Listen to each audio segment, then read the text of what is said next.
the beginning of the century, work was hard and dirty for waterside workers. The ship owners were doing all right. The wharfies who humped wheat went on strike for a better deal. They all down tilled one morning and went out. Everybody was called out.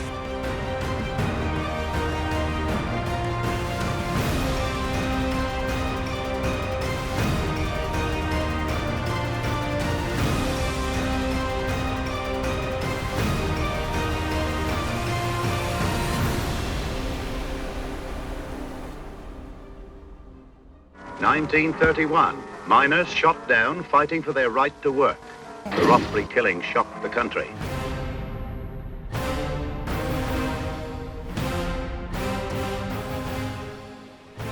It started on the wharf in 1937 when Jim was elected the General Secretary, and in 1942 Elliot was elected the Secretary of the Seamen's Union.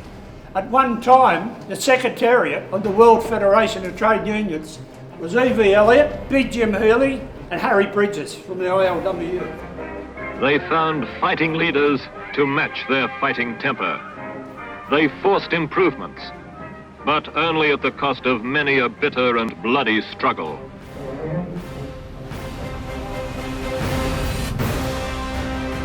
Victimization of the bull days no longer affronts the dignity of maritime unionists.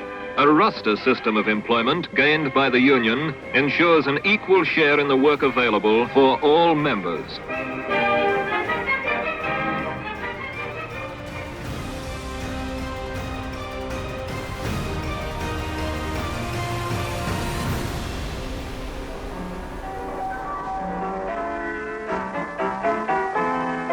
November 1954.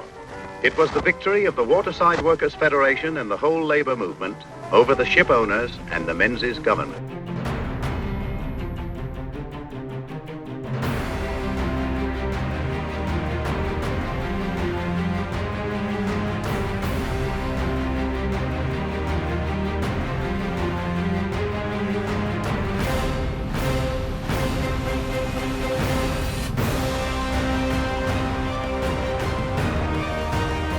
The country had never seen anything like it.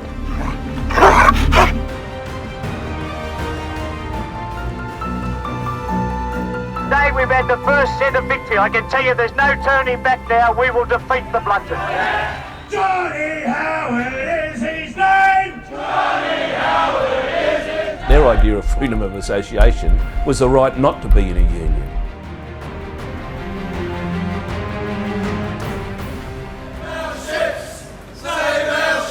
The seafarers around the country who were being removed forcefully on some occasions. The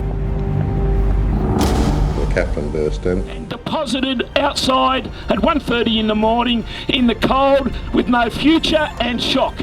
The way you were treated as Australian workers carrying Australian cargo on an Australian ship is an absolute disgrace. We went to the Lawns of Parliament House and we set up an MUA picket line with SAC seafarers from around the country. And in Norway and in Brazil and in New Zealand and all across the world, put Australian seafarers back to work. In Europe, in Japan and other nations recognise the importance of having a domestic shipping industry. They want a compliant workforce that won't push back on safety, on environmental standards and on industrial standards. Your hopes, your dreams, your aspirations. Guess what? We won! DP workers are under attack! Workers from the DP World Docks have been embroiled in an industrial dispute for nearly 12 months. Not to misbehave! Fuck him! We're here to say you're winning!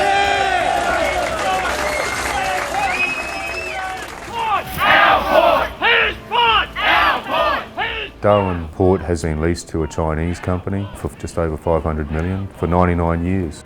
BHP has sacked nearly 80 Australian workers. You are not the BHP that Australian workers built. Now we are down to one single coastal tanker.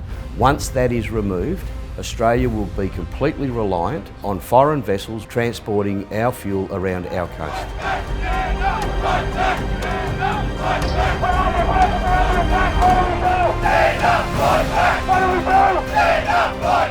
DP workers are under attack! What do we do? Tonight, the Australian people have voted for change.